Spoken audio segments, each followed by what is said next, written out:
Si Saichi ay isang matabang kasuklam-suklim na lonely loser na binubuli ng lahat dahil sa hitsura niya. Isang araw, ang Diyos ng mundo ay gumawa ng anunsyo at binigyan ng lahat ng kapangyarihan bago sila ipadala sa isang bagong mundo. Gayunpaman, si Saichi na lang ang naiwan na walang anumang kapangyarihan at patuloy na pinagtatawanan.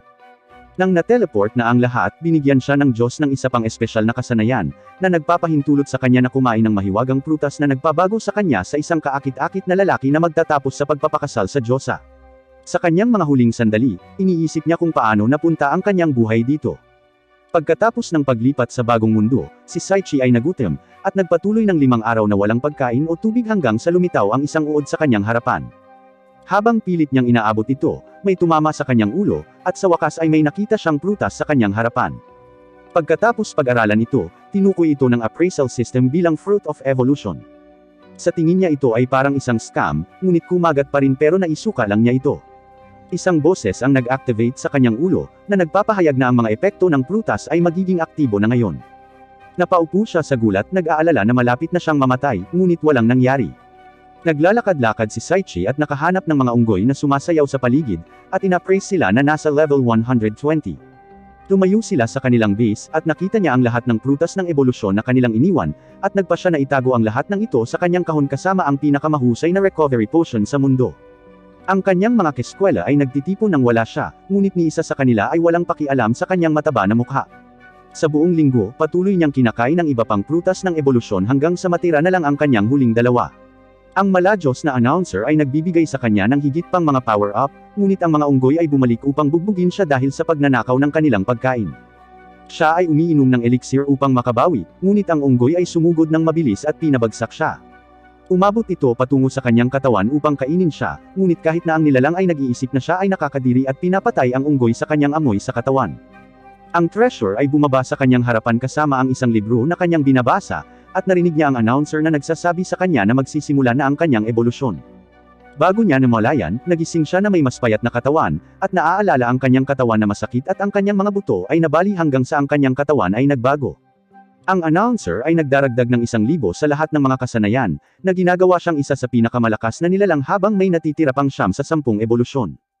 Gayunpaman, level 1 pa rin ang kanyang level pagkatapos patayin ng unggoy, kaya nagpa siyang tumakbo sa paligid, nang hahunting ng level 300 na halimaw upang mapataas ang kanyang level at evolutions gamit ang kanyang mga bagong super speed na kakayahan at guillotine kicks. Ngunit gaano man karami sa kanila ang matalo niya, hindi tumataas ang kanyang level, kaya nagpa siyang ipagpatuloy ang pagkolekta ng mga kayamanan at pagkakaroon ng mga espesyal na kakayahan sa pansamantala, maging ang pagkuha ng mga maalamat na dagger sa proseso, at pagbabasa tungkol sa kasaysayan ng mga wolves. Nagsisimula muli ang kanyang ebolusyon, at pagkatapos ng 1 linggong pangangaso ng mga halimaw, isang ebolusyon na lang ang natitira sa kanya. Ngunit bago pa siya makabawi ay pinalibutan na siya ng mga unggoy, at hiniling sa kanya ng isang higanteng pulang gorilla na labanan ito. Tinanong ni Saichi kung maaari siyang tumanggi, ngunit tinanggihan siya ng pulang gorilla. Ina-appraise ni Saichi ang gorilla, nakita na ito ay isang level 700 na halimaw at napapaligiran na siya ng kalaban. Ang pulang gorilla ay naghahanda ng isang higanteng suntok patungo sa lupa, ngunit si Saichi ay umiwas gamit ang kanyang hindi kapani-paniwalang bilis. Namangha ang gorilla dahil ito ang unang pagkakataon na may nakaligtas sa unang suntok nito. Kahit anong mangyari hanggang ngayon ay mahina ang lahat, kaya nahuhulog ang loob nito sa kanya. Nagpatuloy ang labanan, at sinubukan ni Saichi na gumanti, ngunit ang pulang gorilla ay naglaho patungo sa kanya at sinuntok siya patalsik sa buong field. Sapat na ang puwersa para muntik na siyang patayin, at si Saichi ay kumakapit sa kanyang huling natitirang HP bago mamatay, ngunit hindi siya pinatay ng pulang gorilla. Sa halip, ipinakilala niya ang kanyang sarili bilang Saria. Nagtataka si Saichi kung bakit siya ay may pangalan ng isang magandang babae, at nagtangka na mag-slash patungo sa kanya, ngunit ang gorilla ay tumalon patungo sa langit, pinupuri ang kanyang kakayahan, at bumulusok patungo sa kanya nang may pagsisikap na wakasan siya. Akala ni Saichi ay katapusan na niya, at iniisip na napakalakas ng gorilla. Nagpa siya si Saichi na ipapakita niya sa gorilla ang kanyang mga kakayahan, at gagamitin ang kanyang mahiwagang kapangyarihan sa unang pagkakataon. Gayunpaman, ang tubig ay bumagsak sa ibabaw niya, at ang bakulaw ay nagsimulang maglunsad ng sunod-sunod na pag-atake upang wakasan si Saichi. Halos mapatulog siya dahil sa mga suntok, ngunit natatandaan niyang binubuli siya ng lahat sa paaralan at tinawag siyang baboy. Kaya't sa kanyang mga huling sandali ng desperasyon, napagtanto niya na dapat niyang isipin ang isang kakayahan na magwawakas sa laban na ito. Habang handa na siyang wakasan ng huling suntok, itinaas niya ang kanyang kilikili at inilabas ang kanyang nakakadiri na amoy. Huminto ang suntok ng gorilla at sinabi sa kanya ni Saria na kukunin niya ito at pakakasalan. Gayunpaman, hindi ito katulad ng hinaharap na naaalala niya, at nagtataka kung paano naging ganito ang mga bagay. Dinala siya ni Saria sa kanyang bahay at sinabihan siyang kumain, ngunit patuloy na sinusubukan ni Saichi na sabihin sa kanya na siya ay isang tao at na hindi sila maaaring magpakasal dahil sila ay ganap na magkaibang mga species. Gayunpaman, ang pagkain ay sapat na mabuti upang makalimutan niya ang lahat ng sinabi niya, at napansin niya na si Saria ay maaaring tahiin ang kanyang mga damit bilang isang mabuting asawa. Sinubukan niyang sabihin sa kanya na siya ay magiging isang mahusay na asawa kung siya ay magpakasal sa isang kapwa gorilla, ngunit sinabi niya sa kanya na pakasalan na lamang niya ito. Matapos ang mga linggong pagkakakulong kay Saria, iniisip niya kung paano niya magagawang makatakas kay Saria, at napagtanto niya na may mga lugar para sa kanya upang makatakas.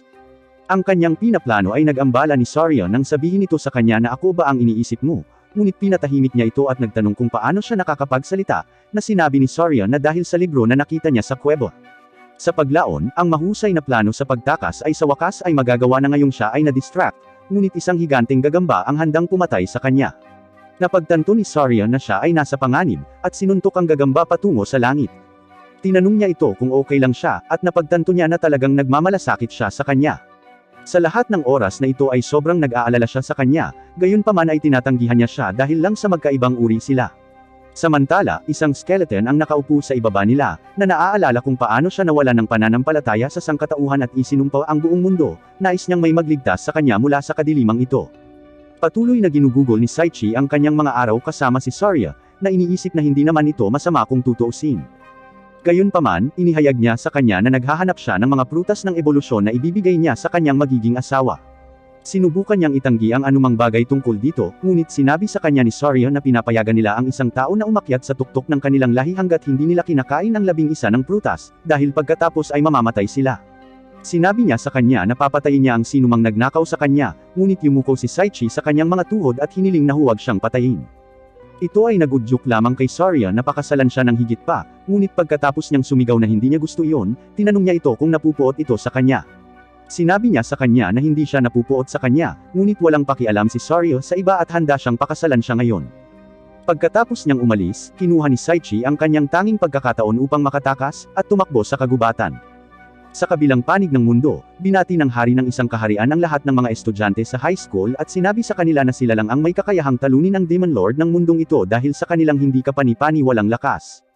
Ngunit lumipas ang ilang linggong pagsasanay, at pinilit sila ng kanilang komandante na ipagpatuloy ang pagsasanay bago sila umalis at humarap sa mga halimaw. Si Saichi ay patuloy na tumatakbo palayo para sa kanyang kalayaan, ngunit sa wakas ay naabutan siya ni Saria at tumakbo ng sobrang bilis habang sinisigawan siya na huwag pumunta sa daanan na iyon. Hindi na muling magiging bilanggo si Saichi, at ginagamit ang kanyang instant movement para makatakas sa kanyang super speed. Patuloy sila sa pagtakbo hanggang sa tuluyang makalapit si Saichi sa pasukan sa isang kuwebo na puno ng pulang hangin. Ang tanging nagpilit sa kanya na pumasok ay pagkatapos marinig ang sigaw ni Saria, at pagkatapos niyang tuklasin ito ng ilang sandali, nakakita siya ng isang kalansay na nakaupo sa isang trono. Malugod siyang tinatanggap ng skeleton, na sinasabi sa kanya na siguradong malakas siya para makaabot hanggang dito. Nang i-appraise ni Saichi ang skeleton, nakita niyang level 1 Dark Lord lang ito. Nagtataka siya kung gaano siya kahina, ngunit sinabihan siya ng Dark Lord na suriin muli dahil niloko siya nito. Nakikita ni Saichi ang kanyang level na level 1,500, at alam niyang malapit na niyang matugunan ang kanyang kapahamakan. Ang Dark Lord ay nawala sa isang iglap sa likuran niya, handang patayin siya sa pamamagitan ng isang slash ng kanyang espada. Sa huling sandali, gayunpaman, humakbang si Saria sa pagitan niya, na sinaksak upang iligtas ang buhay ni Saichi. Hinawakan ni Saichi si Saria, at sinabi nito sa kanya na natutuwa siyang nakarating siya sa tamang oras upang iligtas siya. Sinisigaw niya ang kanyang pangalan, sinasabi sa kanya na bibigyan niya siya ng isang pampagaling na potion, ngunit sinabi niya sa kanya na natutuwa siya na sa wakas ay tinawag siya nito sa kanyang pangalan, dahil mamamatay na siya. Sinabi niya na nakapagpatuloy lang siya sa pagsasalita dahil sa kanyang espesyal na kakayahan, ngunit hindi ito magtatagal. Nagtataka siya kung bakit mamahalin siya ng isang tulad niya, lalo na kung palagi niya itong sinasabihan ng kasuklam-suklam na mga bagay, at hindi man lang siya nakikitang katulad niya. Ngunit para kay Saria, si Saichi ang tanging taong nakipag-ugnayan sa kanya ng normal, kaya't nasiyahan siya sa pagtrato sa kanya bilang isang normal na tao. Humihingi siya ng huling kahilingan, na patuloy itong ngumiti para sa kanya. Ang Dark Lord ay nagalit sa kanilang katawa-tawa na pag-ibig, at ipinatawag ni Saichi ang kanyang espada, na sinasabi sa kanya na wala siyang alam tungkol dito. Naglaho siya sa likuran niya, nagsummon ng kanyang buto at espada at hinampas siya. Sumisigaw si Saichi na si Saria ay isang mabait na babae na hindi mo maiisip. Ang mga alaala ng kanilang pinagsamahan ay umiikot sa kanyang ulo, at siya ay sumisigaw na mahal niya si Saria. Narinig niya ang kanyang mga salita, at isang ginintuang liwanag ang nagsimulang bumalot sa kanya. Nagcast siya ng kanyang mahiwagang kakayahan, nagpapadala ng mga agos ng tubig patungo sa Dark Lord, ngunit lahat sila ay nilamon ng kanyang mahiwagang void hole. Inutusan siya ng Dark Lord na tanggapin ang kanyang kamatayan, ngunit sinabi sa kanya ni Saichi na hindi pa siya tumutugon sa damdamin ni Saria at hindi pa dumaan sa kanyang huling ebolusyon. Siya ay naglalaho patungo sa kanya gamit ang instant movement, at tumusok patungo sa Dark Lord. Ang kanyang pag-atake ay naging epektibo at nagulat ang Dark Lord dito. Tinanggap ng Dark Lord ang kanyang pagkatalo, na sinasabi sa kanya na nagpapasalamat siya sa wakas na tinulungan siyang makatakas mula sa kulungang ito. Sa harap ng kanyang mga mata, nakita ni Saichi ang Dark Lord na muling nakikipagkita sa kanyang mahal sa buhay, at nawala silang magkasama. Tumakbo si Saichi patungo kay Saria, at sinabi niya sa kanya na gusto niya talagang maging asawa niya. Hinahalikan nila ang isa't isa, at nagpasalamat siya sa kanya habang pumapatak ang kanyang mga luha. Mas kumikinang siya, malapit nang maglaho, ngunit nakita niya ang napakagandang babae na nakahiga doon. Tumakbo siya patungo sa kanya at niyakap siya, tinanong siya kung nakikilala niya siya. Siya si Saria, at napagtanto ni Saichi na sa buong oras na ito ay kasama niya ang pinakamagandang diyosa sa mundo. Magkasama nilang binasa ang trahedyang kwento ng Dark Lord, ngunit sinabi ni Saichi sa kanya na nagawa nilang pagsamahin muli siya ng kanyang mahal sa buhay pagkatapos magtrabaho ng magkasama. Binuksan nila ang kaba ng kayamanan, at binigyan niya si Saria ng damit para takpan ang sarili. Ang maladyos na announcer ay patuloy na nagbibigay sa kanya ng mga power-up, at tinanong siya ni Saria kung ano ang kanyang nakukuha. Sinabi niya sa kanya na ito ay isang regalo mula sa langit, ngunit sa wakas ay ibinigay sa kanya ng announcer ang huling piraso ng impormasyon. Ang malaking dami ng karanasan na natanggap niya ay sa wakas ay magbibigay daan sa kanya na mag-evolve. Pagkatapos ng kanyang ebolusyon, ang kanyang mga mata at boses ay nagbabago at siya ay nagiging mas matangkad. Sinubukan niyang magpakitang gilas, ngunit pakiramdam ni Saria ay mas lalo siyang naging cool. Nangako si Saria na makakasama niya ito saan man siya maglakbay, ngunit isang misteryosong hayop ang dumating upang hadlangan sila. Ginawaran niya ang mga ito para sa pagtalo sa Dark Lord, na nagbibigay ng travel set na parang ito ay MMORPG, at mga bagong outfit. Nai-teleport sila, at nakarating sa isang mundong puno ng damo. Magkasama, tumungo sila upang simulan ang kanilang bagong pakikipagsapalaran. Ngunit bago nila marating ang bayan, nakipagtagpo sila sa isang random na slime, na tinapos ni Saichi sa isang pag-atake. Sa wakas ay nag-level up siya, at isang liwanag ang nagmumula sa kanyang mga mata. Ang helmet ay nag-transform sa isang itim na damit, at ang sulat ay nahulog mula sa loob.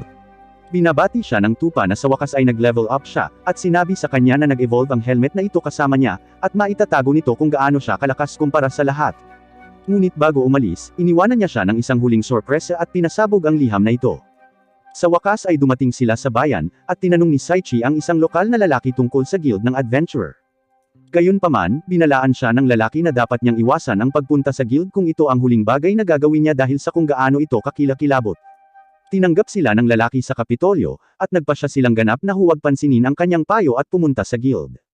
Pagbukas niya ng pinto ay nagulat siya sa kanyang nakita, kaya't inakala niya na mali sila nang napuntahan. Ngunit si Saichi ay natiyak na ito ang guild, at muling binuksan ang pinto. Nakikita niya na ang guild na ito ay napuno lamang ng mga baliw na miyembro, at hiniling ni Saria na makita kung ano ang nasa loob.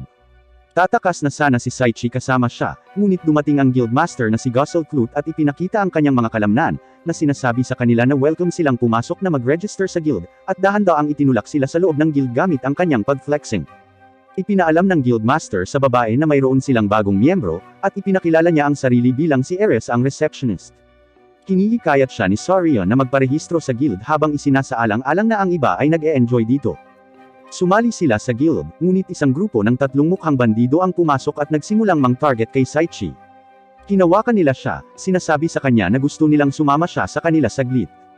Dinala siya ng mga lalaki kasama ang kanilang mga panghataw, at dinala siya sa isang matipunong lalaki. Pinipilit nilang tanggalin ang kanyang balabal, at iniisip nilang lahat na siya ay hot guy. Sinabi nila kay Saichi na gawin na nila ito, at magiging maayos ito dahil masakit lang ito sa umpisa. Sa kanyang buong bilis, si Saichi ay tumakbo palayo sa kanila, ngunit iyon ay nagpapatibay lamang sa kanilang determinasyon na gusto ang kanyang malalakas na maskuladong binti. Ang guildmaster ay humanga na siya ay nakabalik pa rin pagkatapos ng lahat ng iyon, dahil karamihan sa mga bagong dating ay hindi nakaligtas. Ipinaalam sa kanila ng Guildmaster ang kanilang unang pakikipagsapalaran upang makakuha ng pera, at ipinakilala sila sa superior, na sasamahan sila, si Artoria. Tinitingnan ni Saichi si Artoria, at pinahahalagahan ang kanyang napakaganda na katawan. Sinisigawan sila ni Artoria, na sinasabi sa kanila na hinding-hindi siya makikipagsapalaran kasama sila. Ngunit sinabi sa kanya ng master na nakaligtas siya sa mga kakaibang mukhang bandido, kaya tiyak na makakaligtas siya sa kanyang calamity. Nag-aatubili siyang pumayag na tulungan sila, at ipinakilala ang sarili bilang Artoria the Calamity. Naglalakad sila para simulan ang kanilang unang quest at tumungo sa isang orphanage. Naglalakad-lakad si Saichi kasama si Artoria, at nagtataka kung bakit lumalayo siya sa lahat. Isang batang lalaki ang tumatakbo at nadapa, at habang sinusubukan siyang gamutin ni Artoria, ang mga kahoy sa likod niya ay nahulog sa kanila. Tumakbo si Saichi para tingnan kung okay lang sila, ngunit napansin niyang alam na ni Artoria na may masamang mangyayari. Disappointed siya sa sarili niya. Nagpatuloy sila upang simulan ang kanilang susunod na quest, ngunit habang naglalakad si Saichi patungo sa mga ruins, lahat sila ay nahuhulog sa ibabaw niya. Napaluhod si Artoria sa kawalan ng pag-asa, sa tingin niya ay kasalanan niya ang lahat dahil palagi na lang siyang may kalakip na pangalan ng Calamity. Sinisipa niya ang kanyang sarili sa pagkamatay ng kanyang mga magulang, at ginugol niya ang kanyang buong buhay sa kalungkutan ng hindi umaasa sa sinuman dahil sa sumpang ito na nakakabit sa kanya. Ang braso ni Saichi ay lumabas mula sa mga durog na bato, at sinigawan siya ni Artoria sa paggawa ng mga bagay ng mag-isa ng walang direksyon dahil maaaring mapatay silang lahat. Tumakas siya pagkatapos sumigaw sa kanya, at naniniwala siya na talagang mabait itong tao. Ang paaralan ay sumasailalim pa rin sa pagsasanay, ngunit pagkatapos ng 5 buwan na ito, wala pa sa kanila ang malakas. Maya-maya, tinanong ng receptionist kung may matutuluyan sila. Pero dahil lagalag na traveler sila, syempre wala. Inaanyayahan sila ni Artoria na manatili sa kanya, at malugod nilang tinanggap ang kanyang mabait na alok. Nagpapatuloy ang kanilang mga paglalakbay ng magkasama, at hiniling sa kanya ni Artoria na kumuha ng higit pang mga halamang gamot bago umuwi. Ngunit pagkatapos ng ilang oras na paghahanap, narinig niya ang isang grupo ng 3 demonyo na nag-uusap tungkol sa paghuli ng mga tao. Nagpasya si Saichi na gambolain sila, ngunit sinabi nila sa kanya na papatayin nila siya dahil sa narinig niya ang lihim na plano ng pagsakop nila sa kaharian ng tao. Tinatawag nila ang kanilang higanteng troll, at ginagamit ng higanteng troll ang kanyang buong lakas upang hampasin si Saichi. Gayunpaman, si Saichi ay may nakatagong kakayahan sa buong oras na ito, ang kakayahang kunin ang atake ng kalaban, at ilipat ang pinsala sa kanila. Sinubukan niyang tanungin sila tungkol sa mga halamang gamot, ngunit lahat sila ay tumalikod at tumakbo palayo sa kanya. Ang kanilang superior ay nagtanong sa kanila kung bakit sila sumuway sa kanya at pumasok sa kaharian ng tao, at sinabi nila sa kanya na gusto nilang mas makatulong para sa kanya. Nag-set up sila ng teleportation spell sa buong kaharian patungo sa pasukan ng Black Dragon Gods. Ang kanilang master ay nalulugod sa kung gaano sila kademonyo, ngunit paparusahan pa rin sila sa pagsuway sa kanya ng 500 latigo. Dumating ang araw ng huling pagsubok ng guild para kina Saichi at Saria, at si Artoria ang mag-aasikaso sa kanila. Nagsisimula ang araw gaya ng dati, at tinangka ni Saichi at Saria na talunin ang isang slime para makamit ang kanilang misyon. Gayunpaman, nag-teleport ang slime bago sila makatama, at napansin ni Artoria na may mga nakatagong teleportation spell sa buong lupaing ito. Sinabi niya sa kanila na maglakad pabalik sa guild, ngunit hindi sinasadyang na-activate ang isang teleportation spell. Si Saichi at Saria ay kumapit sa kanya at pumasok sa lugar kasama niya. Nagtataka sila kung saan sila dinala ng teleportation, at sinabihan sila ni Artoria na wag lumayo sa kanya at ibinigay sa kanila ang isang bato na magbibigay daan sa kanila na mahanap siya kung sila ay maghiwalay. Ngunit bago nila ito namalayan, natapakan ni Artoria ang isang bato na nagiging sanhi ng pag-angat ng isang pader mula sa sahig at paghiwalayin silang dalawa. Natarante si Saichi, at sinubukang suntukin ang pader ng buong lakas, ngunit sa halip ay sumakit lamang ang kanyang kamay. Desperado si Artoria na lumaban ng mag-isa, duguan habang nakikipaglaban siya sa isang mommy, ngunit nagkakaroon ng lakas ng loob na laslasin ito. Nagsimulang maghanap sina Saichi at Saria ng isang daanan upang mahanap si Artoria, at nakahanap si Saichi ng isang lihim na chest, ngunit nagpa siya na huwag pansinin ito. Ang chest ay nagsimulang magsalita, humihiling sa kanila na buksan ito, at pinakawalan ng mga paa mula sa loob. Tumalon ito patungo sa kanila, at sinisira ito ni Saichi sa isang atake. Tumingin sila sa loob ng chest para sa loot, at nakahanap si Saichi ng isang ring ng kamalasan na may kakayahang i-multiply ang swerte ng nagsusuot sa -2. Isang liwanag ang kumikinang mula sa dibdib ni Saria, at nagtataka siya kung bakit ang bato na ibinigay sa kanila ni Artoria ay nagniningning na pula. Samantala, pumasok si Artoria sa lungga ng boss, at tinatanggap siya ng dragon sa kanyang kamatayan habang naghahanda siyang labanan ito. Napagtanto nila na ang batong ibinigay niya sa kanila ay umiilaw lamang ng pula kung siya ay nasa panganib. Sinubukan nilang gamitin ang guide stone upang mahanap siya, ngunit nakaharang ang pader sa daan at nahulog ang bato. Sinuntok muli ni Saichi ang pader, at tinanong siya ni Sario kung ano ang gagawin, ngunit patuloy lang siya sa pagsuntok sa dingding. Si Artoria ay patuloy na sinisira ng dragon, ngunit siya ay patuloy na may matatag na pasya at hindi susuko hanggang sa siya ay makabalik kasama ang kanyang mga kaibigan. Isang pulang aura ang nagsimulang dumaloy sa paligid niya, at sumisigaw siya na ipapakita niya sa kanya kung paano naging calamity ang kanyang pangalan. Ang kanyang enerhiya ay nagliliwanag at ang kanyang anyo ay nagbabago. Naglulunsad siya patungo sa dragon, ngunit hinampas siya nito. Sa buong lakas niya, patuloy niyang sinusubukang lumaban, ngunit ang dragon ay nagkas ng 3 kristal na nagpapalipad sa kanya pabalik sa dingding. Si Artoria ay bigo sa kanyang kahinaan, ngunit patuloy na ginagamit ang kanyang kakayahan upang sumugod patungo sa dragon. Gayunpaman, sinaksak niya siya sa dibdib, pinatabi siya at sinabing napahanga siya nito. Ang mga huling segundo ni Artoria ay ginugol sa pag-iisip tungkol kay Saichi at Saria, at kung paanong silang dalawa lang ang nakapagbigay sa kanya ng ngiti mula nang siya ay isinumpa sa kasawiang ito. Binuga ng dragon ang kanyang dragon breath, at humingi siya ng paumanhin sa pagkamatay nila dahil sa kanya. Sa kritikal na sandali, narinig niya ang boses ni Saichi, na nagsasabi sa kanya na narito sila upang iligtas siya. Ang dragon ay naghahanda ng isa pang atake, ngunit si Saichi ay nag-teleport palayo gamit ang kanyang instant movement. Sinubukan niyang lumapit sa dragon, ngunit pinipigilan siya ng pag-atake ng enerhiya ng dragon. Matapos i-appraise ang dragon, nakita ni Saichi na ang level ng dragon ay higit sa 5,000, at napagtanto na malapit na siyang sirain. Kinahampas ng dragon ang kanyang buntot, at si Saichi ay makitid na nag-teleport palayo. Gayunpaman, ang dragon ay gumagamit ng telekinesis upang pilitin si Saichi na manatili sa isang lugar, at pinasabog siya patungo sa dingding gamit ang kanyang buntot na latigo. Nagsuka si Saichi ng dugo at bumagsak, nagtataka kung bakit wala sa kanyang mga kasanayan ang nag-a-activate ngayon. Inanunsyo ng dragon na tatapusin niya ang laban na ito, na ilalabas ang kanyang pinakamakapangyarihang spell, ang Hell's Inferno. Sinisigawan siya ni Sario na gamitin ang water spell na ginamit niya noong nakikipaglaban sa kanya, at ipinatawag niya ang kanyang maalamat na punyal at nagdala ng isang higanting talon upang mahulog sa dragon. Nagalit ang dragon dito, pinalabas ang kanyang dragon breath patungo kay Saichi. Naglaho palayo si Saichi, na ina-activate ang kanyang ultimate skill Gale, ngunit pinilit siya ng dragon na manatiling nakalock sa lugar muli. Pinipilit niyang igalaw ang kanyang isip, at binibigyan siya ng maladyos na announcer ng kakayahan ng intimidation resistance, at pinapayagan siyang makagalaw ng malaya. Na-unlock niya ang ultimate skill na One with the Sword, at sumugod patungo sa dragon. Gamit ang kanyang buong lakas, tinapos niya ang dragon at naglaho ito. Inispam ng announcer ang leveling up button, at tumakbo si Sario para yakapin siya. Nailigtas na si Artoria ng mga halamang gamot ni Saria, ngunit hindi pa rin sila nakahanap ng paraan para makalabas. Nagmamadali si Saichi na buksan ang treasure chest para humanap ng paraan para makauwi, ngunit nakita niya na overpowered ang statistics ng Dragon's Gem at nagpas siyang kainin ito upang madagdagan ang kanyang mahiwagang lakas.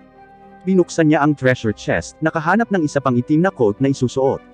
Tumilitaw muli ang rewards bunny mula sa isang liham, at itineleport sila palabas ng dungeon na kanilang kinaroroonan. Nagising si Artoria at sinigawan si Saichi para ibaba siya, ngunit pagkatapos ay humingi ng paumanhin dahil nadamay sila sa kanyang kasawian. Ipinakita niya sa kanya ang kanyang mga puntos sa swerte, at nakita niya na ito ay negative 2 million.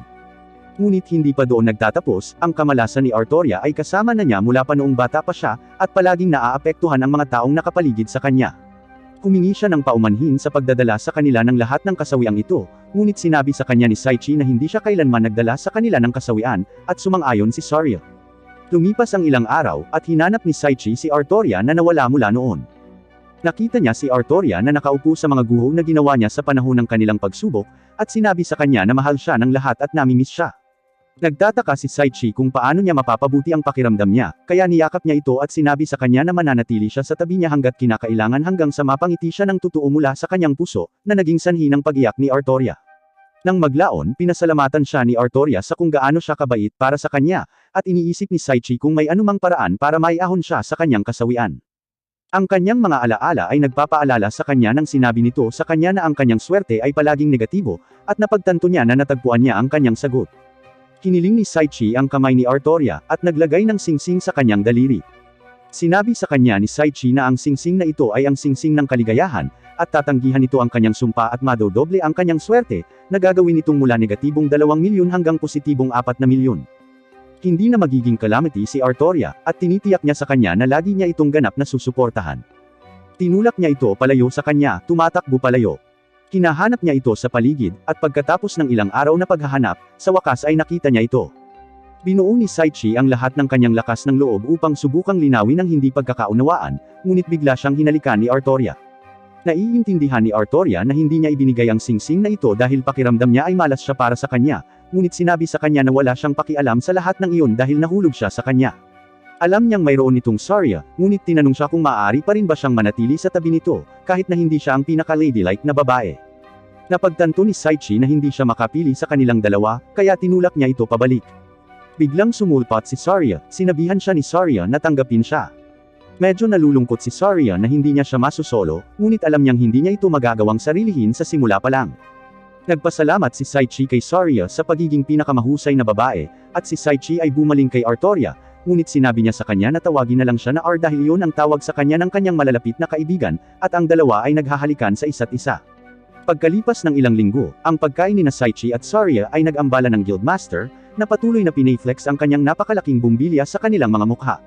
Pagkatapos ng kanyang nakagawian, pinaliwanagan niya sila kung paano maaaring dalhin ng isang kabayo ang mabibigat na cargo ng adventurer kapag naglalakbay ng malalayong distansya.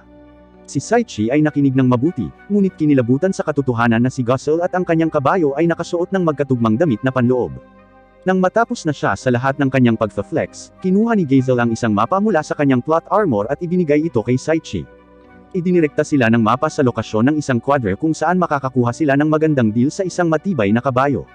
Sa quadre, ang may-ari ay nagtaka kung si Saichi ay dumating na naghahanap ng isang kabayo upang makapasok sa kompetisyon ng Royal Cup, isang matindi at nakamamatay na karera kung saan ang mga manlalaro ay nakikipagkompetensya sakay ng mga kabayo para sa pagkakataong manalo ng mga premyo. Ipinakita niya kay Saichi ang mga kabayong nakadisplay sa kanyang quadre. Ang Dragon Horse ay isang top pick para sa karamihan ng mga adventurer, ngunit ito ang pinakamahal na makukuha. Ang kabayong usa, bagamat mukhang tanga, ay may pinakamalakas na lakas ng kabayo, ngunit ang isang sampal ay sapat na upang i-isekay ito. Ang huling kabayong ipinakita ay talagang isang babaeng donkey, na ang marahas na pag-uugali sa paglipas ng panahon ay naging dahilan upang hindi ito kaakit-akit sa mga potensyal na mamimili. Naniniwala ang donkey na ang mga itinuring niyang karapat-dapat lamang ang pinahintulutang hawakan siya, lalo pat sumakay sa kanya. Kaya, habang ang hindi karapat-dapat na may-ari ng quadre ay lumapit sa kanya at patuloy na tinapik siya sa likod, mabilis siyang nawala ng kontrol at sinimulan siyang palbusin gamit ang kanyang mga paa. Pinagmamasdan ni Saichi ang donkey habang patuloy nitong pinapahirapan ang lalaki, at nais niyang magkaroon ng paraan para makipag-usap sa kanya. Sa sandaling iyon, inanunsyo ng appraisal system kay Saichi na na-unlock na niya ang kakayahan upang maunawaan ang lahat ng mga wika. Gamit ang kasanayang ito, sinubukan ni Saichi na lumapit para makipag-usap sa kanya, ngunit nagpaputok siya ng nakamamatay na pag-atake sa direksyon nito na halos tumama sa kanya. Tinangka niyang durugan siya sa pangalawang pagkakataon, ngunit hinawakan niya ang kanyang mga binti at itinapon siya sa langit hanggang sa napilitan itong sumuko. Ang donkey, si Lulan, ay nangako kay Saichi na susundin niya ito bilang kanyang master. Sinubukan ng may-ari ng quadre na pigilan silang umalis pagkatapos na makoma. Gayunpaman, sinipa ni Lulan ang lalaki sa dingding, kaya hinayaan niya silang umalis ng magkasama. Tuwang-tuwa si Lulan dahil ito ang unang beses niyang maranasan ang outside world. Pinahal niya ang kaharian, ngunit mas mahal niya si Saichi, sa pagbigay sa kanya ng kamanghamanghang pagkain nito. Sa paglalakbay pabalik, nakasalubong nila ang isang nababalisa na batang babae na nagngangalang May. Ang isang kapwa pintor, si Clay Burger, ay hindi titigil sa pag-akit sa kanya na sumali sa Charasti Painting Competition. Ito ay naka-schedule na maganap isang buwan pagkatapos ng kompetisyon ng Royal Cup, at magtatampok ng mga pagpipinta mula sa iba't ibang mga artist sa buong kaharian. Gayunpaman, nadama ni May na ang kanyang mga painting ay hindi sapat sa isang prestihiyosong patimpalak, ngunit hinimok siya ni Saichi na sumali, dahil sinusubukan din niyang pagtagumpayan ang kanyang mga takot at makapasok sa kompetisyon ng Royal Cup. Aniya, kung kahit papaano ay makapasok siya sa top 3, sana ay mamotivate siya nito para malampasan ang kanyang pagkabalisa. Nagliwanag ang mga mata ni May dahil sa magiliw na mga salita ni Saichi, at naging determinado siyang ituloy ang kanyang mga pangarap. Sa wakas ay dumating na ang araw ng kompetisyon ng Royal Cup, at si Saichi ay naghanda kasama si Lulan, habang ang kanyang asawa at kasintahan ay chini-cheer siya mula sa karamihan. Si Lulan, gayunpaman, ay nagmamalasakit lamang sa 5th place prize, isang malaking fish cuisine. Ang lahat ng iba pang mga racer ay higit na nag-aalala tungkol sa premyo para sa unang pwesto, na isang tiket para gumugol ng isang buong araw kasama ang magagandang Valkyrie Warriors ng kaharian.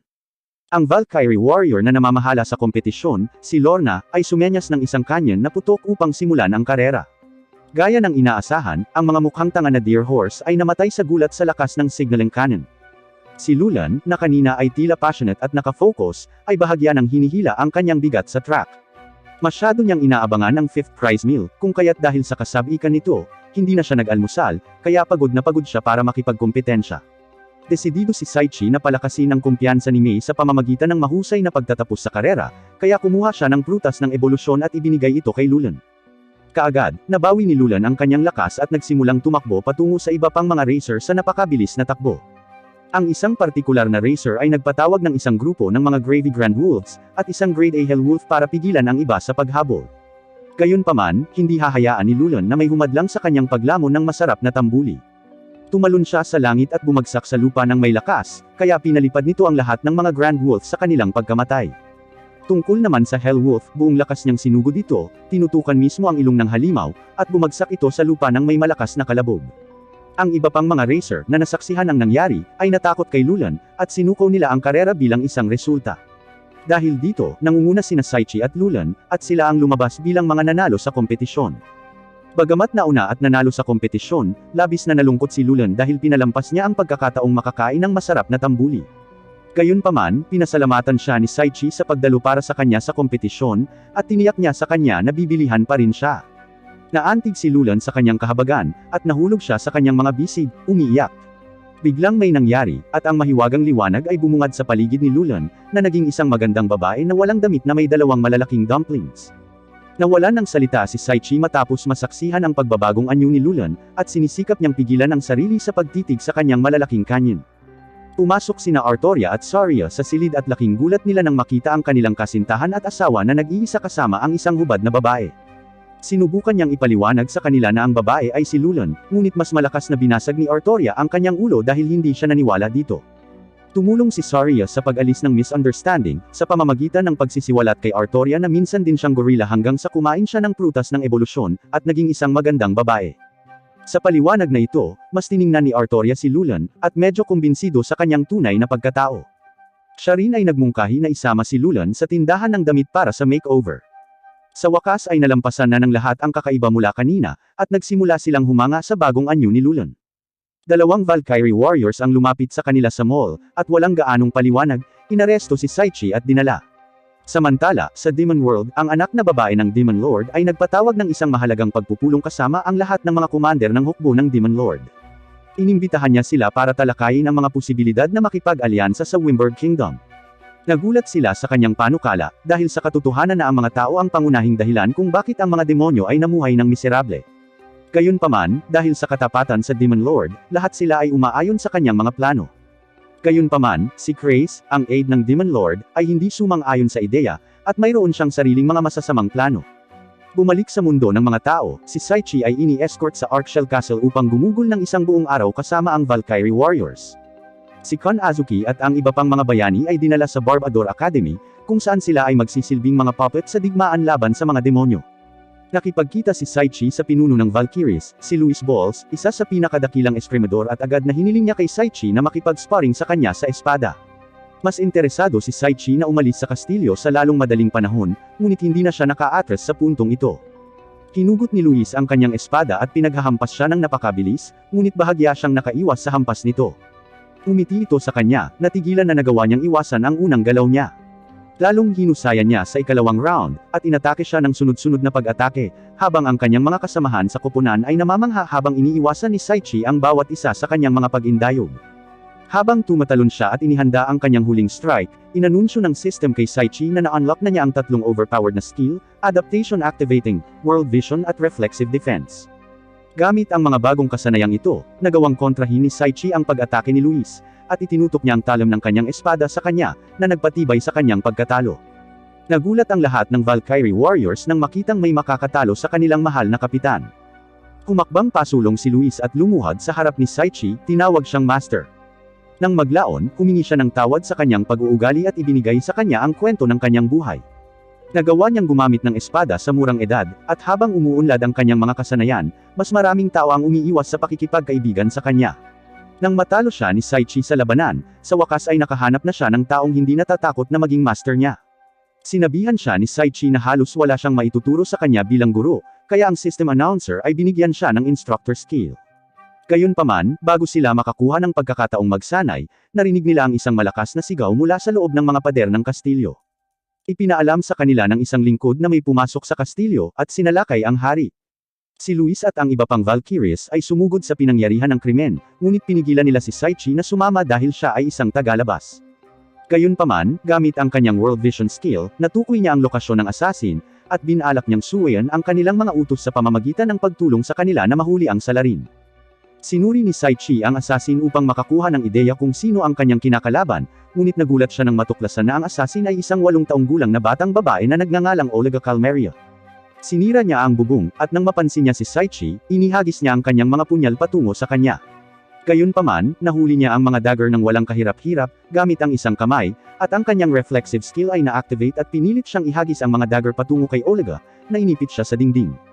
Nang mapansin niyang okay lang siya, nakahinga siya ng maluwag, sa takot na baka nasaktan siya ng mga punyal. Gayunpaman, mabilis niyang inalis ang pagkakapin sa dingding, at tumakbo patungo sa kanya kasama ang sunod-sunod na pag-atake. Iniwasan ni Saichi ang bawat pag-atake niya, at nawalan ng malay sa pamamagitan ng isang hampas sa kanyang leeg. Iniharap niya siya kay Luis at sa iba pang mga mandirigma, na nagulat din nang makita kung gaano kaliit ang assassin. Gayunpaman, ibinunyag ni Luis na gumamit na si Olga ng mystical weapon na tinatawag na The Cursed Knight sa hari, na nagpapadala sa kanya sa isang walang hanggang pagkakatulog. Dahil sa awa sa kung paano nila iniiyakan ang kanilang hari, desidido si Saichi na humanap ng paraan para matulungan sila. Pagdating niya sa kwarto niya, laking gulat ni Saichi sa pagkakakilanlan ng hari. Siya ang mabait na lalaki sa coffee shop na nagbigay sa kanya ng payo sa relasyon tungkol sa kung paano makabawi kay Artoria noong nakaraang linggo. Iniisip ni Saichi kung nirespeto ba niya ng maayos ang hari, ngunit ang nakatatandang kapatid ni Luis, si Florio Balls, ay nakiusap sa kanya na pagalingin ang kanilang hari sa normal.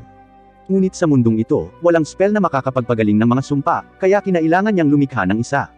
Sa kanyang husay sa paglikha ng mahika, maingat niyang naisip ang spell na maaaring humadlang sa mga epekto ng sinumpaang kutsilyo.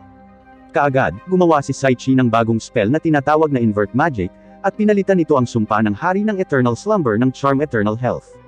Nang makitang si Saichi ang nagpagaling sa kanya, nangako ang hari na ibibigay niya kay Saichi ang anumang naisin ng kanyang puso. Gayunpaman, mapagpakumbabang tinanggihan ni Saichi ang kanyang alok. Ngunit pagkatapos ipagpatuloy ng hari ang paggigiit, tinanong ni Saichi kung maaari niyang pagbutihin ang kanyang mahika at Escrimador kasama sina Florio, Luis, at iba pang Valkyries. Sa Kaiser Empire, nagtaka si Zakia kung bakit nagpa siya ang hari na ipadala ang kanilang mga bayani sa Barbador Academy. Ngunit hindi ang hari, ito ay isang masamang mastermind na nagngangalang Helio sa likod ng utos, at inalipin niya ang mga bayani gamit ang isang enchanted bracelet. Nagalit si Zakia nang marinig ito, ngunit bago siya makapag-react, isang palaso ang lumipad ng napakabilis patungo sa direksyon ng hari. Kaagad, hiniwa ni Zakia ang palaso gamit ang kanyang espada, at inutusan siya ng hari na hanapin ang taong nagtatangkang pumatay sa kanya. Sa Arkshell Palace, si Saria at ang lahat ay bumisita kay Saichi. Nang matagpuan ni Artoria na na-unlock ni Saichi ang isa pang babae sa kanyang harem, handa niyang ihampas ang kanyang mga kamao sa mukha ni Saichi. Gayunpaman, sinubukan ni Saichi na ipaliwanag na si Luis ang pinuno ng Valkyries, at walang iba kundi isang apprentice niya. Nagpakilala silang lahat, at laking gulat ni Florio na si Saichi ay nagkaroon ng asawa, kasintahan, at servant. Sinabi niya kay Saichi na sobrang wild niya, ngunit iniisip ni Saichi kung ano na ang nangyari sa kanyang reputasyon. Samantala, nagpalit si Lorna at determinadong gamitin ang lahat ng posibleng taktika para mapagsalita si Olga. Ang kanyang mga unang pagtatangka sa psikolohikal na pagpapahirap ay hindi nagbunga. Kaya, pinalakas niya ito sa pamamagitan ng pagpapahirap kay Olga gamit ang isang umuusok na plato ng pagkain. Naaamoy ni Olga ang pagkain, ngunit wala siyang magawa para kainin iyon dahil kasalukuyang nakatali ang kanyang mga kamay at bibig. Nang marinig siya ni Saichi, hindi na niya nakayanan na pahirapan pa ni Lorna ang kawawang bata, kaya sinira niya ang pinto at tinapos ang interogasyon. Sinaway ni Luis si Lorna dahil sa pagiging malupit at lumapit siya kay Olga, dahan-daang tinanggal ang kanyang piring, at nakita niya ang pagkain na nakalagay sa mesa. Sinabihan siya ni Saichi na kumain, ngunit nabigla si Olga na inaalok siya ng mga ito ng pagkain pagkatapos ng mga pag-atake na kanyang ginawa sa buhay ng hari. Gayunpaman, nakilala ni Luis ang collar sa leeg ni Olga, na tinawag niya itong enslavement collar. Ayon sa kanya, ang mga nagsusuot ng collar ay pinipilit na sumunod sa utos ng sinumang naglagay nito sa kanila. Nagtanong si Saichi kung bakit hindi na lang nila sirain ang collar sa kanyang leeg, ngunit sinasagot ni Olga ang kanyang tanong sa pamamagitan ng pagpapakita sa kanya kung ano ang nangyayari sa tuwing sinusubukan niyang gawin ito. Agad siyang tinamaan ng kuryente, kaya nagpa siya si Psyche na gamitin ang kanyang magic creation skill upang lumikha ng spell na magpapalaya kay Olga mula sa pagkakagapos ng collar. Sa salitang enslavement, wala siyang maisip na paraan para maisip ang kalayaan, ngunit isang lalaki ang bumungad sa kanyang isipan. Si Pangulong Lincoln ang pinakadakilang simbolo ng kalayaan, kaya matapos siyang isipin, nakagawa siya ng bagong spell na agad na nabasag ang collar sa leeg ni Olga. Napaluha siya, dahil sa wakas ay nabawi niya ang kanyang kalayaan pagkatapos ng mahabang panahon, at si Saria ay nagmamadaling lumapit upang i-comfort siya. Pagkatapos niyang umiyak, nagkwento si Olga sa lahat noong bata pa siya. Ang kanyang lahi ay inuusig ng Kaiser Empire dahil lamang sa pagiging beast folk. Nahiwalay siya sa kanyang ina sa murang edad, at napilitang maging deadly assassin para sa imperyo. Nakonsensya siya pagkatapos magkwento, pero tiniyak sa kanya ni Psyche na siya ay isang mabuting tao. Sinabi niya sa kanya na hindi niya kasalanan ang pagmamanipula ng Kaiser Empire, at ituturing niya ito bilang kanyang nakababatang kapatid na babae mula ngayon. Nang maglaon, natutunan ni Psyche na kontrolin ang kanyang napakalakas na kapangyarihan ng mahika. Gayunpaman, sa pagnanais na makuha ang kasanayan sa pagkontrol, napunta siya sa walang katapusang paghihirap. Bago pa siya makabawi ay bumungad sa kanya sina Gossel at Eris. Ipinakilala nila ang Holy Mage na si Barnabas, ang pinakadakilang salamangkero na kilala sa lahat ng anyo ng mahika, at pati na rin ang punong guro ng Barbador Magic Academy, na pinapasukan ni Kon Azuki. Pinag-uusapan nila ang mga bayani ng Kaiser Empire na nag-enroll sa akademya, nang sila ay nag-ambala ng isang gwardya na nagulat ng pagkakita ng isang kawon ng mga halimaw sa isang kalapit na nayon. Sa mga sangkawan ng mga halimaw na papalapit sa pader, ang mga adventurer ay naghahanda para sa labanan, at si Olga ay lumapit kay Psyche, na nangangakong gagawin ang kanyang makakaya upang iligtas ang bansa kasama ang mga taong mahal niya. Gayunpaman, hiniling ni Psyche sa kanya na huwag mag-over-exercise sa sarili. Tumalon si Gossel mula sa dingding habang nagkukusa na pangunahan ang iba pang mga adventurer laban sa mga halimaw. Sumunod ang lahat ng mga adventurer, nagpalabas ng sigaw ng digmaan, ngunit hiniling ng Holy Mage si Psyche na maupo at magmasid. Si Gossel, si Eris at ang kanyang Lotego, ang Rose Clan at iba pang mga adventurer, ay nagtulak sa alon ng mga halimaw sa kanilang mga espesyal na galaw. Ang may-ari ng kafe ay nagpakita sa harap ng Beast King at nilaslas ito, na nakakagulat kay Psyche, ngunit ipinahayag ng hari na siya ay talagang isang maalamat na assassin. Binago ni Saria ang kanyang mga braso sa gorilla mode, at naglunsad ng isang suntok ng gorilla. Ginamit ni Artoria ang isa sa kanyang ultimate grade ice spells, ang Ice Prison, para gawing tipak ng yelo ang kanyang kalaban. Si Lulan ay naglunsad ng matinding sipa, at mahusay na pinaslang ni Olga ang sinumang halimaw sa kanyang landas. Ang Holy Mage ay hindi magpapatalo sa mga pares ng mga kabataan, kaya inilunsad niya ang magic spell Chaos Rain. Gayunpaman, hindi ito sapat kaya ginamit niya ang kanyang ultimate AoE magic spell, ang Chaos Tornado, at nilipol ang mga kaaway sa field. Sa lahat ng kanilang kapangyarihan na nagtutulungan, tiwala si Psyche na mananalo sila sa labanan, ngunit napansin ang isang kawon ng mga halimaw na nakatago sa loob ng kagubatan. Ang mga halimaw na ito ay 2 beses ang laki ng orihinal na halimaw, at bawat isa sa kanila ay may level ng isang S-rank na halimaw. Ito ang huling labanan, at tutukayan nito ang kapalaran ng kanilang kaharian, ngunit wala sa kanilang mga pag-atake ang nakagawa ng anumang pinsala. Sinubukan ni Psyche na mag-isip ng isang paraan upang lumikha ng isang ultimate spell upang talunin ang lahat ng mga halimaw, kaya naisip niya ang isang spell na lilipulin ang lahat ng mga halimaw mula sa langit, na para bang ito ay ang paghatol ng Diyos. Gayunpaman, walang nangyari nang siya ay gumawa ng kanyang spell, ngunit maya-maya, ang magic creation skill ay nag-activate sa judgment ability. Lahat ng mga halimaw ay tinamaan ng judgment ability, maging ang nasa ibang panig ng mundo, at ang demonyo na kumokontrol dito. Sinuri ni Psyche ang kanyang bagong kasanayan, at natuklasan na ang God's judgment ay tinatamaan ang sinumang kinikilala niyang nakakapinsala, at nakapagtatakang nadamay sina Gossel at Eris dito. Nang sa wakas ay nanalo sa labanan, ang lahat ay naghiyawan sa kaligayahan, at ang liwanag mula sa mga talo ng halimaw ay sumabog kay Psyche, na nagpapahintulot sa kanya na mag-level up ng daan-daang beses. Napansin ni Psyche na nagsasalita na ngayon ang boses ng system sa magalang na paraan, at sinabi nito kay Psyche na marami na siyang na-unlock na bagong kasanayan. Pinuri ng hari ang mga pagsisikap ni Psyche at umalis siya. Ang mga kaibigan ni Psyche ay tumakbo upang sa wakas ay makita siya pagkatapos ng labanan, at pinaalalahanan siya ni Olga na hawakan ang kanyang ulo. Hiniling ng Holy Mage kay Psyche na hawakan din ang kanyang ulo. Humingi siya ng paumanhin para doon, at humiling na pumunta si Psyche sa kanyang academy, at maging isang guro. Nagtanong si Psyche kung bakit niya ginawa ang biglaang alok, kaya sinabi sa kanya ng commander na ang malawak na spell na ginawa niya sa mga halimaw ay ang pinakamalakas na kakayahan na nasaksihan niya. Tinanggihan ni Psyche ang kanyang alok dahil ayaw niyang mahiwalay sa kanyang mga kaibigan, kaya sinabi ng Holy Mage na maaaring sumama sa kanya ang kanyang mga kaibigan. Naisip niya na si Saria ang magiging perpektong estudyante, si Artoria ay maaaring maging mahusay na guro, si Lulan ay maaaring maging kanilang martial arts coach, at si Olga ay maaaring maging kanyang assistant. Hindi tutol si Saichi, at lahat ng babae ay sumasang-ayon na sundan siya saan man siya dalhin ng kanyang kinabukasan. Sa wakas ay makakarating na rin siya sa paaralan. Sa pagkakataong ito, kasama ang kanyang buong harem, sa kanyang huling ilang araw ng kalayaan bago magsimula ang paaralan, nagpa siya si Saichi na gugulin sila sa paglabas kay Lulan upang kumain ng kanyang paboritong pagkain, at sumama kay Artoria upang manood ng sine. Nang seryosong makipag-date kay Saichi, nagtanong siya kung pwede siyang magsama kay Olga dahil palagi siyang naiiwan. Sa kanilang araw na magkasama, natutuwa sina Saichi at Saria na makitang masaya si Olga, at sa ibabaw ng ilog, pinasalamatan ni Saichi si Saria sa pag-ibig sa kanya, at sinabi sa kanya na mahal din siya nito. Nang marinig ang mga salitang ito ay napaiyak si Saria, at malapit na sana silang maghalikan. Sa kasamaang palad, tinawag ng mga bata si Saiki upang makipaglaro sa kanila, at iniisip ni Saria na siya ang dapat na magpasalamat sa kanya. Habang patuloy sila sa paglalaro, may lumilipad na lobo mula sa itaas, at nakilala ni Saichi ang isa sa mga babae. Sinabi ng announcer sa lahat na magsisimula na ang kompetisyon sa pagpipinta. Ipinakilala niya ang hukom sa kanila, ang sikat na si Master Leon Burger, at naalala ni Saichi na narinig na niya ang pangalang iyon noon. Ipinakilala ng announcer ang unang kalahok, si Clay Burger, isang artist na nanalo sa maraming kompetisyon, at napagtanto ni Saichi na siya ang batang sinasabi ng babae. Inihayag ni Clay ang kanyang pagpipinta sa karamihan, at ang buong pulutong ay tahimik na tumitig sa piraso ng sining na kanyang nilikha. Sa wakas, pagkakataon na ni May na ipakita ang kanyang sining at nag-aalala siyang naglakad. Sa sandaling ihayag niya ang kanyang pagpipinta, si Saichi ay na-freeze sa lugar, at nakakita ng isang magandang pagpipinta ng kanyang sarili, na mukhang isang magiting na warrior of legends. Inilarawan niya ang tao sa pagpipinta bilang kanyang bayani, at ang ulo ni Saichi ay malapit ng lumaki, pagkatapos ang kanyang mga tainga ay nagsimulang uminit at makati.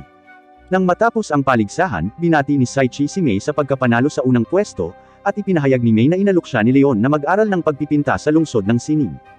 Kahit na sa wakas ay nakamit na niya ang kanyang mga layunin, nalungkot siya na malapit na siyang umalis, ngunit sinubukan ni Saichi na pasayahin siya. Nangangako siya na kapag tapos na siya sa pag-aaral ng sining, unang ipipinta niya ang kanyang larawan, at masaya si Saichi para dito. Sa wakas ay bumalik si Luis at ang Valkyries sa Kapitolyo, ngunit nalungkot siya na si Saichi ay aalis na para sa academy, na nais niyang sundan siya. Gayunpaman, sinabi sa kanya ni Saichi na kailangan niyang pangalagaan ang kaharian, ngunit maaari niyang bisitahin siya sa isang pagkakataon. Samantala, pinagalitan ng Demon Lord si Chris sa pagbigo muli sa kanya, ngunit humingi ito ng tawad at ipinaalam sa kanya na ang mga apostol ay nasa proseso ng pag-iipon ng kawalan ng pag-asa na kailangan upang suportahan siya. Sinabi ng Demon Lord na ito ay hindi sapat, at humihingi ng higit na kawalan ng pag-asa, kamatayan, kasawian, at kaguluhan.